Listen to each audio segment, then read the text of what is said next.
Good afternoon. Welcome to the Analyst. Today we'll be taking up 9 newspaper articles from the Hindu and the Indian Express and discussing them. The handout for the same will be available in the description of this video for your kind perusal. Please have a look at that. The first article that we'll be taking up is related to terrorism, as Prime Minister Modi has directed the deployment of full spectrum of counter-terror capabilities in wake of a series of terror attacks in Jammu. The second article is related to defense indigenization, as the government is trying to achieve self-reliance in defense manufacturing. The third article is related to death penalty, as the President Draupadi Murmu has rejected the mercy petition in the Red Fort case. The fourth article is related to the freezing of Russian assets, as USA and Europe have agreed to lock up the sanctioned Russian assets until Moscow pays reparations for its invasion in Ukraine. The fifth article is related to the controversy around NEET exam. Additionally, we'll also be taking up 4 Prelims Snippets. The first article is related to terrorism. The context behind it is a series of terror attacks in Jammu. The Prime Minister reviewed the situation and directed the deployment of full spectrum of counter-terror capabilities. So we will be discussing the topic of terrorism, the kinds of terrorism, the models and the approaches to counter-terrorism, and a few suggestions. This is important in the topics of GS3, role of external state and non-state actors in creating challenges to internal security, and the linkages between organized crime and terrorism. So what is terrorism? To understand this, we need to define terrorism, but there is no single internationally accepted definition of terrorism. Earlier, the West used to term it as a problem of the third world countries, the poor countries. The problems like poverty, hunger, malnutrition, unemployment, etc., they were termed as the internal problems of the poor countries, the third world countries. But post certain attacks in the West, it was recognized as a problem which can affect the other countries as well, particularly after the 9/11 attacks in USA. But still there is no definition. For example, people who are termed as freedom fighters by one sect, they can be termed as terrorists by another. For example, the operatives of Palestinian Liberation Organization, they call themselves as freedom fighters, asking for their homeland. Whereas the operatives of Hamas, Hezbollah, etc. operating in the region, they are termed as terrorists by Israel and other countries. Now, Godin proposes one definition which is usually accepted. Godin says that any attempt to further political ends using violence, any attempt to further political ends using violence which creates a climate of fear is terrorism. In India, it is defined in UAPA. The Unlawful Activities Prevention Act defines terrorism as any act with intent to threaten sovereignty, unity and integrity of India or the security of state. That is, terrorism is any act which is likely to threaten the sovereignty, unity and integrity of India or the security of state, and which strikes terror in the minds of the people. The Global Terrorism Index paints a picture of the impact that terrorism has on various countries. It ranks about 163 countries with respect to the impact of terrorism. India is ranked at place number 14 out of those 163 countries as per the Global Terrorism Index of 2024. Now, this problem of terrorism, it's not a new one. It has existed since ancient times itself. For example, in the ancient times, the Jewish zealots, they used to target the Roman Empire. For example, the Roman Emperor Julius Caesar was also targeted by the Jewish zealots. In the medieval ages, again, there was the prevalence of terrorism in the form of Thuggis in the Indian subcontinent who used to strike terror, loot people, and there was even the prevalence of ritual killings which was being done. In the present day, if we see, there is terrorism in the form of the third world countries who are going through anti-colonial struggles also. For example, again, the Palestinian Liberation Organization. In 1970s, there was terrorism through the Japanese Red Army. Post 2014, there was terrorism in the form of IS, the Islamic State, which tried to establish caliphate, particularly after 2014, and its various offshoots also came up in various regions. For example, IS Khorasan in Khorasan province in Afghanistan. Now, what are the kinds of terrorism? The terrorism can be either performed by the state or it can be through the non-state actors. When the terrorism is done by the state, then we call it the terrorism from above. And when the terrorism is done by non-state actors, then it is termed as terrorism from below. Now, when the terrorism is done by the state, it can be either directly performed by the state, or it can be sponsored by the state, or it can be in the form of internal repression which is done by the state. The states can perform terrorism. For example, Saddam Hussein's actions in Kuwait when he was in power, that can be termed as state performing terrorism. Likewise, Taliban performing terrorism with support from Al-Qaeda, that can also be termed as state performing terrorism. Some Middle Eastern scholars even accuse USA also of performing state terrorism, because it is alleged that USA has done about 70 interventions since World War II in various countries in the name of national security. Then states also sponsor terrorism. For example, Pakistan. Pakistan sponsors various infiltrators who enter into Kashmir and do terrorism. Likewise, Iran sponsors various terrorist organizations like Hamas and Hezbollah who are operating in the West Asian region. Then there can be the internal repression. For example, it is done by Taliban in Afghanistan. Taliban conducts repressive activities against non-Muslims in Afghanistan. Then there can be the non-state terrorism. It can be based upon political ideology, like left-wing terrorism and right-wing terrorism. Left-wing terrorism can be seen in the form of Red Army in West Germany. It used to be there. Red Brigade in Italy.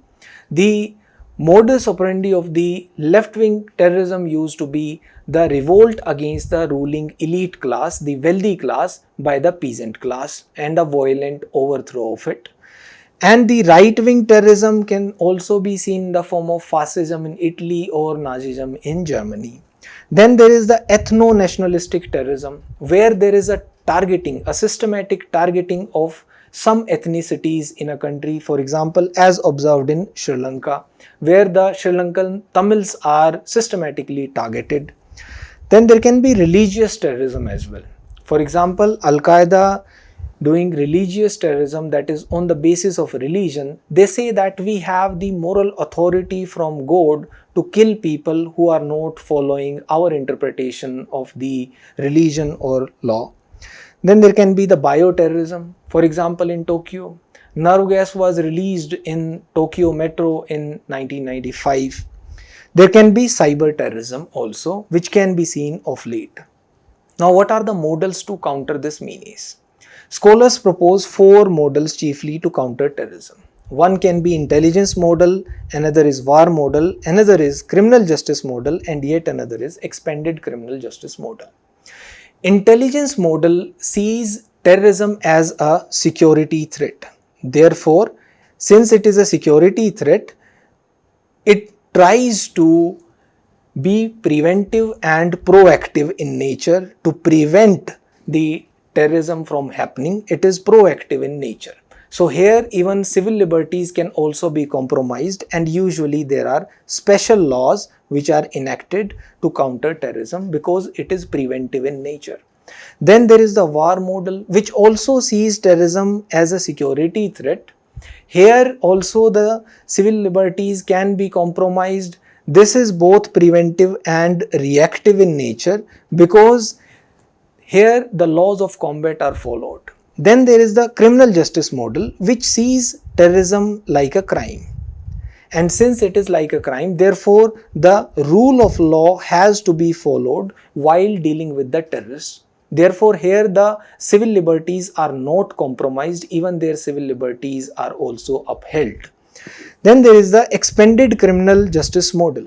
Here again there are special laws which are enacted to counter terrorism, but this approach sees terrorism as more than just law and order problem. This is not only a law and order problem, this is more than this, and therefore there are special laws to deal with it, and here also the civil liberties might be compromised. India uses a combination of expanded criminal justice model as well as an intelligence model. Now, what are the approaches to counter terrorism? There can be the legal approach. For example, in India, there were the TADA Act, POTA Act, that is Terrorist and Disruptive Activities Act, Prevention of Terrorism Act, both of which were repealed. Now we have UAPA, Unlawful Activities Prevention Act. Then there is the organizational approach. For example, the institution of NIA, National Investigation Agency, after the 2008 Mumbai attacks, and there is a systematic sharing of information and coordination between various intelligence agencies. There is the military approach to counter-terrorism. It can be in both domestic and international arenas. Domestically, we perform counter-insurgency and counter-terrorism operations, commonly known as Quine and CT operations.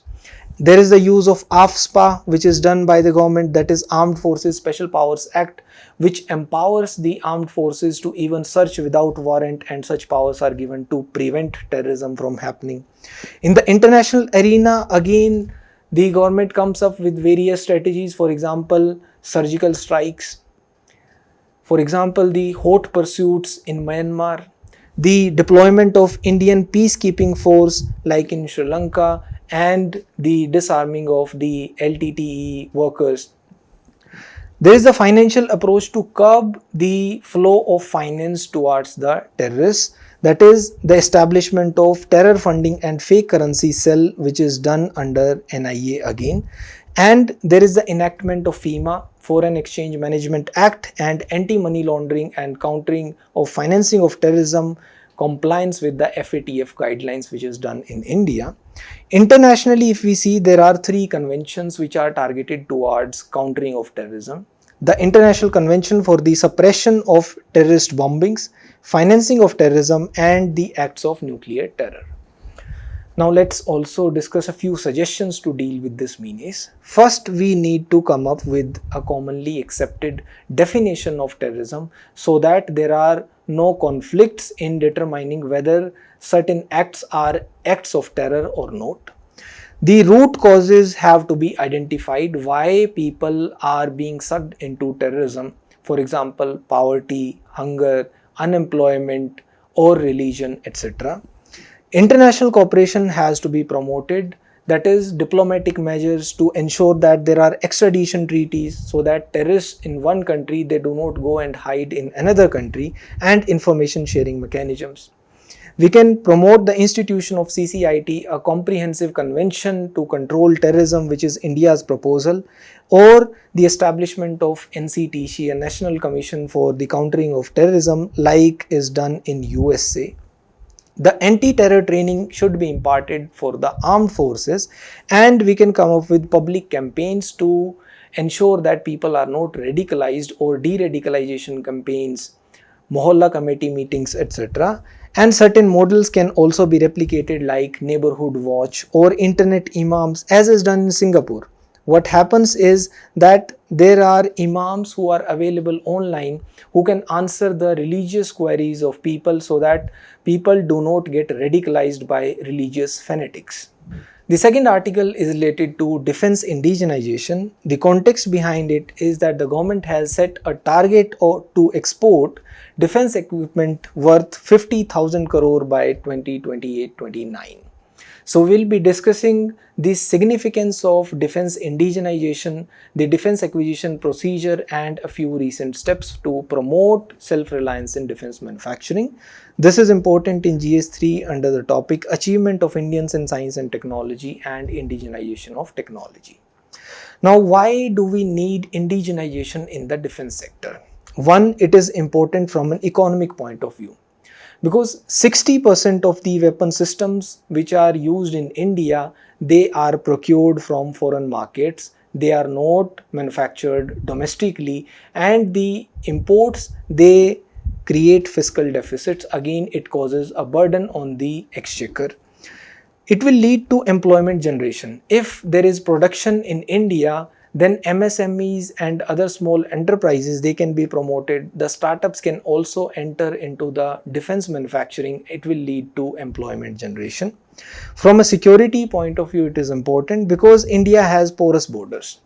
For example, porous borders with Nepal, a free movement regime with Myanmar, a riverine border with Bangladesh which is difficult to guard. We also have a hostile neighbor in the western front. Plus we need to be self-sufficient and self-reliant in the defense production. From a geopolitical point of view, again it is significant because in wake of the Ukraine war particularly, there can be more wars in the upcoming near future.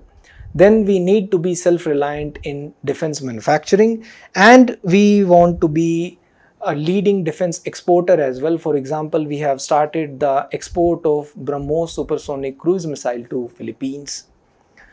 Now let's discuss the defense acquisition procedure of 2020. This is promoted to ensure that it acts like a catalyst for the Atmanirbhar Bharat Abhiyan, and we achieve self-reliance through import substitution. That is, we try to produce the defense equipments domestically rather than importing them. Therefore, the government came up with the positive indigenization list. That is, there is list whereby only domestic equipments can be procured and priority has to be given to the by IDDM category. IDDM means indigenously designed, developed and manufactured. There is a reservation for the MSMEs and small shipyards. That is, the orders of less than 100 crore rupees in the defense sector, they should be given exclusively to the MSMEs and small shipyards to promote the entry of new players, small players also in the defense manufacturing. There is the requirement of increased indigenous content in various categories by up to 10%. That is, the total indigenous content in the defense equipment which is procured, that has been increased now, and a new category has been introduced of buy global, manufacture in India. That is, even though the equipment may not be designed or developed in India, but it should be manufactured in India. So that there is indigenization of imported spares also. For this, Make 3 process has been introduced. There are 3 processes: Make 1, Make 2 and Make 3. Make 1 is for government funded projects, Make 2 is for industry funded projects, and Make 3 is for those projects which may not be entirely designed and developed in India, but they are manufactured in India. Let's also discuss a few steps which have been taken recently to promote indigenization in the defense sector. One, there has been a change in the defense procurement policy. The change is in the form of introducing the IDDM category, that is, indigenous design, develop and manufacture defense equipment in India, and also in the form of additional indigenous content requirement, that is, extra 10% indigenous content should be there in the defense equipment which are procured by the government. Plus, there has been space which is created for private players. There is incentivization for the private players to enter into defense manufacturing through transfer of technology, and there is a platform for hand holding which is provided by the government. There has been a corporatization of the Ordnance Factory Board.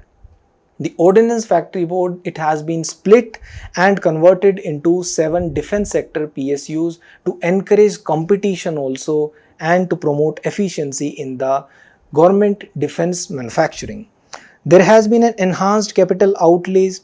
For example, in the last year's budget, there was 1.5 lakh crore capital allocation for the defense sector, and 68% of it was reserved for procurement from the domestic industry to promote the domestic manufacturing. Budget 2022-23 also provided for provisions like opening up of defense R&D. Defense R&D has been thrown open for industry, startups and academia to promote innovation and indigenization. 25% of the defense R&D budget has been reserved for this purpose.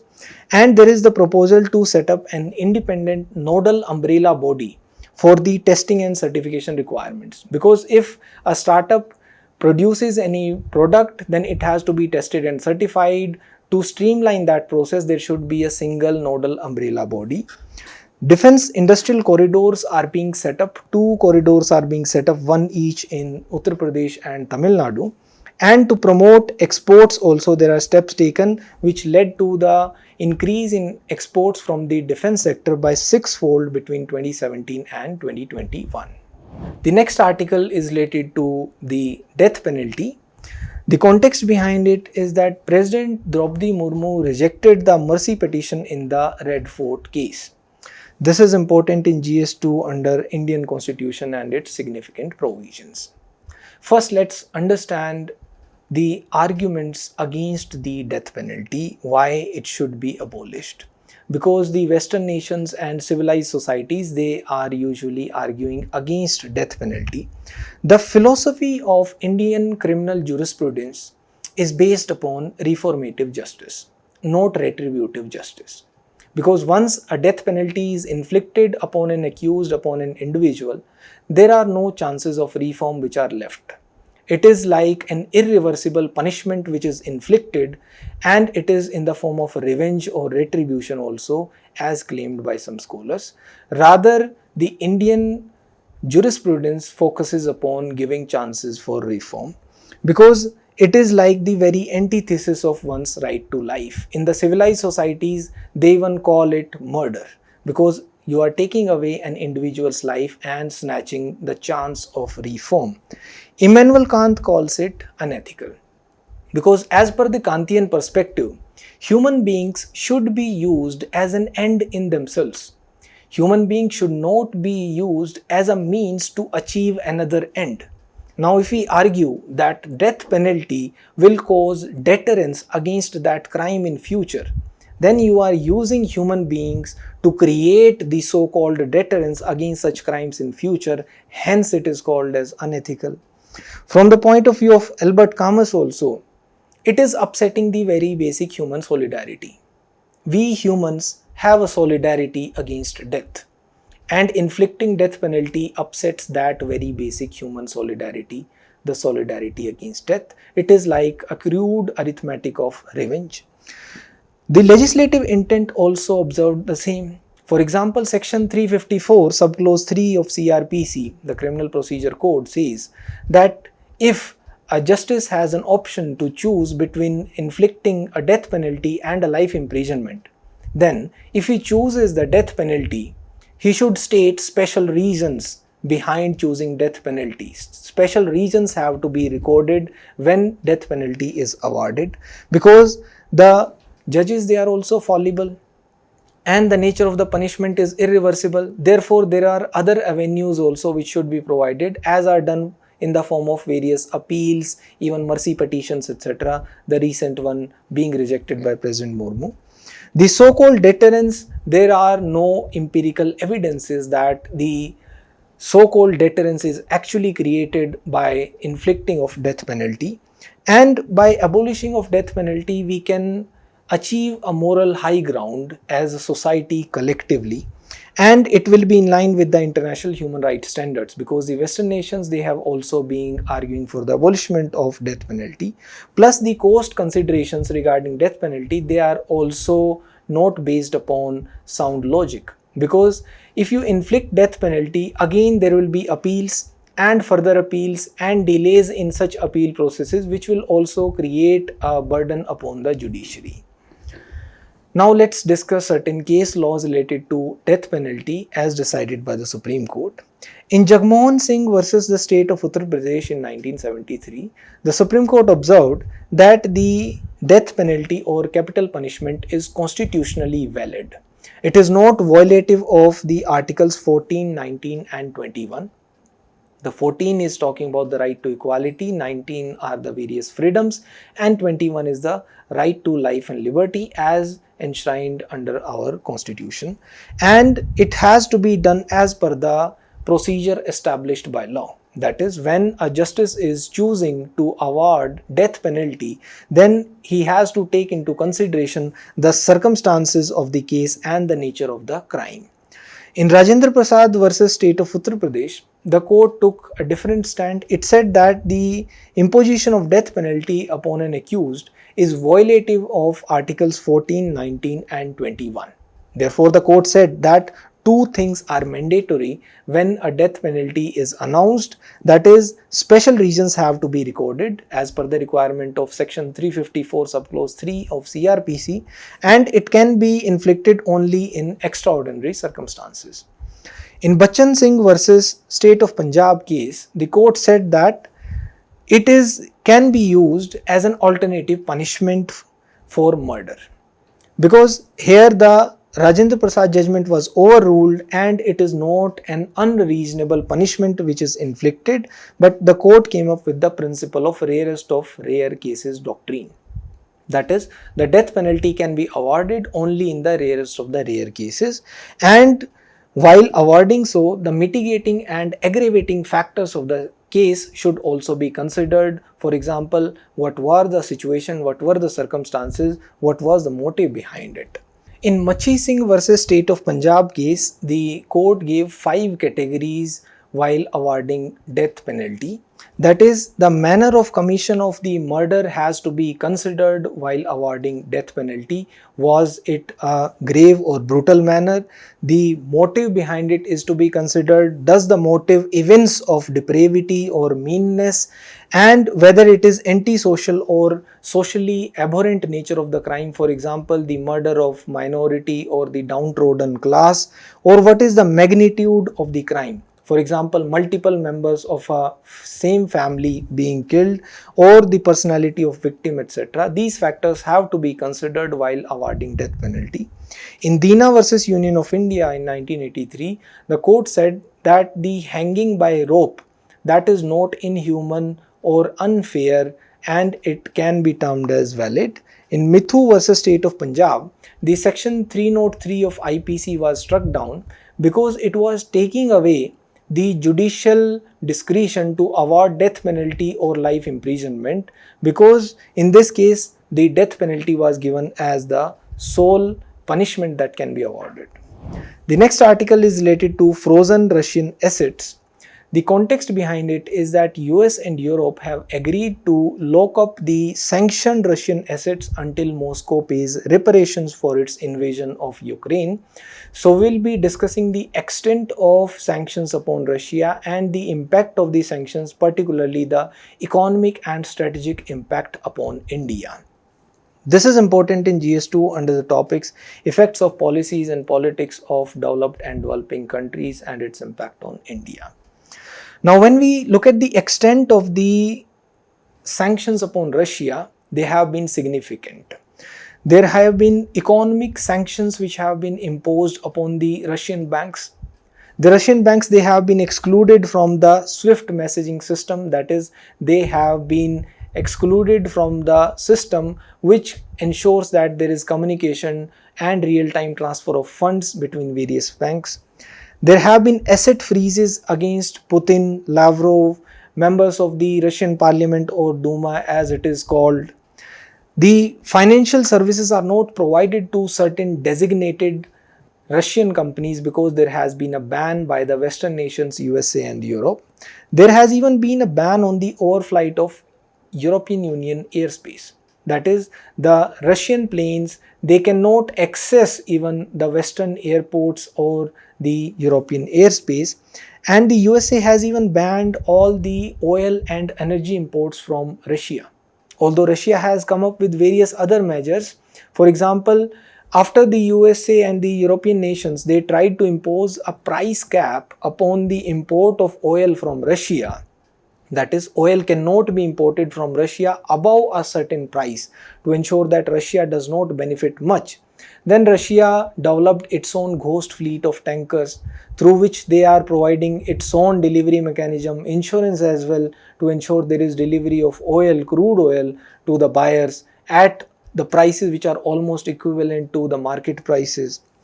Then there is the abandoning of the Nord Stream 2 pipeline project, which was supposed to fulfill the energy needs of Germany and other countries in Europe to ensure that Russia does not get economic benefit out of it. And sanctions have been imposed even against Belarus because it was supporting the military actions of Russia. So Russia is one of the most sanctioned countries in the world today. What is its impact? One, it has impacted the Russian economy. The GDP of Russia, it was almost in a deep freeze for a long time, and even its stock exchange, it was frozen. The currency of Russia, ruble, also depreciated, and there was inflation in Russia. The oil and gas prices also shooted up because Russia produces 12% of the oil in the world, 16% of the natural gas in the world, and it is the largest exporter of oil in the world. The agricultural exports from Russia, they were also impacted. Not only Russia, even Ukraine also exports agricultural goods. About 12-13% of the global wheat and corn exports are coming from Ukraine, which was again impacted because of the war. The rare metals and mineral supply was impacted. For example, Russia supplies about 40% of palladium of the world. Ukraine supplies about 70% of neon of the world. Both these rare metals, they are crucial for manufacturing of semiconductor chips, which are driving all the electronic equipments. In terms of defense exports, again, Russia is the second largest defense exporter in the world. It is supplying about 20% of the global arms in the world. It is coming second only after USA. Now, what is its economic impact on India? It will lead to oil inflation because Russia is one of the largest suppliers of oil in the world, and if there are curbs upon the receiving of oil on the other countries, naturally there will be more demand than supply of oil in the international market. It will lead to uncertainties, and those uncertainties cause fluctuations in the value of rupee. There are citizens also, Indian citizens, who are there in Russia. Although from Ukraine, India evacuated about 20,000 Indians, but in Russia still there are Indians in significant number who might be impacted adversely because of sanctions upon Russia. Then there is a classical choice on the sanctions. That is, the Western nations, they have put forward like a choice for the other nations: either you follow me or you are not on my side. For example, a dollar world versus a non-dollar world. Like after the sanctions on Russia, there are other currencies which are being promoted. For example, China promoting its own SIPs, and the promoting of the renminbi to be used as currency in international trade, and a swift bank transaction world versus the others, again, for example, China's SIPs, which is being promoted. Now, what is the strategic impact on India? One, there can be more CAATSA sanctions. CAATSA means countering of America's adversaries through Sanctions Act. Now, 60% of India's military hardware is coming from Russia. What if India does not toe the line of USA? What will it do? Plus, now there are Russian investments also in India, because in the future projects, in the future cooperation in defense sector with Russia, India is asking Russia to also invest in India, for example, in rifle production. Plus, we are even exporting the BrahMos missile to Philippines. Now, the West says either you are with us or you are against us. And hence, even the abstentions by India at the United Nations resolutions, they are even termed as not neutral, rather choosing the side of Russia by some scholars. How will India hedge its bets? If Russia is cornered, then will it be able to come and back India in case there is threat from China or now from Pakistan also, because Russia is one of our traditional allies? Plus, if the focus of the West is on the war, then the USA, Europe, UK, etc., how will they focus on the cooperation in the Indo-Pacific region, which is crucial for India not only from a strategic point of view, but also to promote cooperation in trade? Now, the next article is related to the controversy around the NEET exam. The context behind it is that NEET scorecards with grace marks have been cancelled by the government. This is important in GS2 under the topics governance and education. Now, there was an allegation by certain students that they lost time at the exam center. They did not get complete time to attempt the paper of NEET. To look into these allegations, the NTA set up a grievance redressal committee. NTA is the National Testing Agency which gets the NEET exam conducted. It is responsible for ensuring the free and fair conduct of the exam. Now this grievance redressal committee recommended a normalization formula. It recommended that we should have a normalization formula to compensate the students who lost time in the exam. Now this is the same normalization formula which was used at the time of CLAT 2018 also. CLAT is an exam which is used for legal admissions, etc. And this formula was approved earlier by the Supreme Court, and accordingly grace marks were provided to the students where the students had lost time at the exam center. But this led to several students scoring perfect 720 marks out of 720. And the number of people who scored the perfect All India rank 1, it was very high. Now there were again complaints, and it led to the setting up of a high-powered committee. This high-powered committee was set up by NTA. This recommended that you should cancel and withdraw the normalized scores.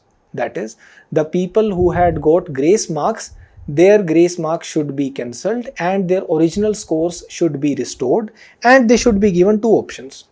Either you keep your original scores without the grace marks, or you appear for the test again. That is, we will retest and conduct the NEET exam for you specifically again, and once you opt for the retest, then your earlier score will become invalid. Now what is the rationale behind the decision of this high powered committee cancelling the normalized scores? It said that it is an OMR based exam. It is not a computer based test where you can determine how much time the candidate actually spent in attempting the paper. In the OMR based exam, there is no automated system for the time assessment. The reports were there regarding the loss of time, but these reports were based upon the comments from exam invigilators, staff, observers, and the examination of CCTV footage, etc. And this will be unfair to the students who had no such complaints. And the compensation should also have been done only for the unattempted questions. Whereas the grievance redressal committee, it gave a compensation, the grace marks, for all the students who had lost time during the exam. There are some other controversies also around the NEET exam. One, there is the allegation that there is syllabus disparity, that there is a difference in the syllabus of various state boards and the CBSE, ICSE board, etc. Because the various state boards, there such topics are not taught which are coming in the NEET exam, and such students who are studying in the state school boards, they are at a disadvantage. Plus there are allegations that the representation of the students, the profiles of the students, it is not equitable. For example, the Rajan committee, which was set up by the Tamil Nadu government, it observed that after the introduction of the NEET exam, the national level exam for the entrance, it led to lesser number of students coming from the rural background, from low income families, from Tamil medium schools particularly, and it is showing inequitable representation of the students. Plus it is imposing a language barrier. Although NEET exam is conducted in 13 languages, but still it is not enough, and plus there are certain translation errors which have been observed in the NEET paper in the past as well. This has led to more impetus to the coaching industry, because as per the Rajan committee, again, the students who cleared the NEET exam, 99% of them had undergone coaching in some institute or other, and there have been allegations of paper leak as well in the past. Now we'll be taking up 4 prelim snippets also related to GST Council, Interest Equalization Scheme, UNHCR, and National Security Advisor. Now GST Council is composed of one chairman and members. The composition is mentioned under Article 279A subclause 2. The chairman of GST Council is the Union Finance Minister, and its members comprise of the Minister of State of Finance at the center and the finance ministers of the states. There shall be a vice chairperson also. The vice chairperson is chosen by the members of the GST Council only. The functions of GST Council are mentioned under Article 279A subclause 4. That is, the council makes recommendations on these matters: imposition of taxes, cesses and surcharges which may be subsumed under the current GST, goods and services that may be subjected to GST or that may be exempted from the GST, the model GST laws based upon which the states can make their own laws, the principles of levy, the apportionment of GST which is levied in course of interstate trade or commerce, the principles that govern the place of supply, etc. The GST Council also prescribes the threshold limit of turnover below which it will be exempt from the GST, and it determines the floor rates also of the GST with the bands of GST. It can also provide for any special rate which can be levied for raising of additional resources in the times of natural calamity, disaster, etc. Now, Article 279A subclause 5 also says that the GST Council can recommend the date when petroleum, high-speed diesel, natural gas, aviation turbine fuel, etc. they can be brought under the GST regime. Under 279A subclause 11, the GST Council shall establish a mechanism to adjudicate any dispute which arises between the centre and the states or between the states, etc. Now, how does it function? The functioning of GST Council is also provided in the Constitution, that is, 1/2 of the total members of the GST Council must be there to constitute a quorum for the meeting, and every decision of the GST Council has to be taken by a majority of 3/4 of the weighted votes of the members present and voting. Now, the central government has the weightage of 1/3 of the total votes which are cast, and the state governments have the weightage of 2/3 of the total votes which are cast. The next article is related to interest equalization scheme. The interest equalization scheme was introduced on 1st April 2015 to provide for pre and post shipment export credit to the exporters. Initially, this scheme was introduced for a period of 5 years only, and it was implemented by the RBI through various banks. It is jointly monitored by the Director General of Foreign Trade and RBI, and it is helping in identifying the export sectors to ensure that the government can provide more support to those sectors to earn more revenue. The scheme is primarily meant for labor intensive sectors. Now, what are its features? Here, there is a certification which has to be taken by the exporter and submitted to the banks, and the banks in turn will give it the benefit to the exporter. The exporter gets such certification from an external auditor, and the banks will then claim reimbursement from the RBI based upon the certificate which is given by the external auditor. The interest equalization benefit is given at the rate of 2%. Now, this scheme has been made as fund limited. Therefore, the benefit to individual exporters, this is capped. This is capped at rupees 10 crore per annum per individual exporter. And the banks, they are lending at an average rate of less than repo rate plus 4%. If there is a lending at a rate which is higher than this, then they will be barred from the interest equalization scheme. The next article is related to UNHCR. This agency protects refugees, facilitates the return of refugees to their homes or the resettlement in any third country also. It is assisting in voluntary repatriation or local integration as well for the refugees or resettlement to a third country. This was established by the UN General Agency. The United Nations General Agency established it in 1950 in the aftermath of World War II, when there were a large number of refugees. This agency has won Nobel Peace Prizes in 1954 and 1981.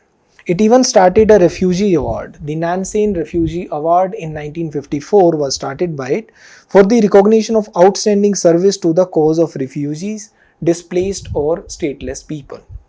Its headquarters are in Geneva, Switzerland. The next article is related to National Security Advisor. The Prime Minister has retained Ajit Doval as the next National Security Advisor. The NSA advises PM on the internal and external threats and opportunities to India. He also acts as the key interlocutor in the neighborhood and with P5 countries, that is the permanent 5 members of the United Nations Security Council. The NSA also handles India's external intelligence raw for the Prime Minister, and he is India's special representative for resolving the boundary disputes with China. When we look at the profile of Ajit Doval, he has a strong profile as he handled the Khalistani extremism when he was serving in London. He handled Pakistani Jihad when he was serving in Islamabad, and he served in Punjab as the Intelligence Bureau's operational chief and in Kashmir as additional director. Thank you.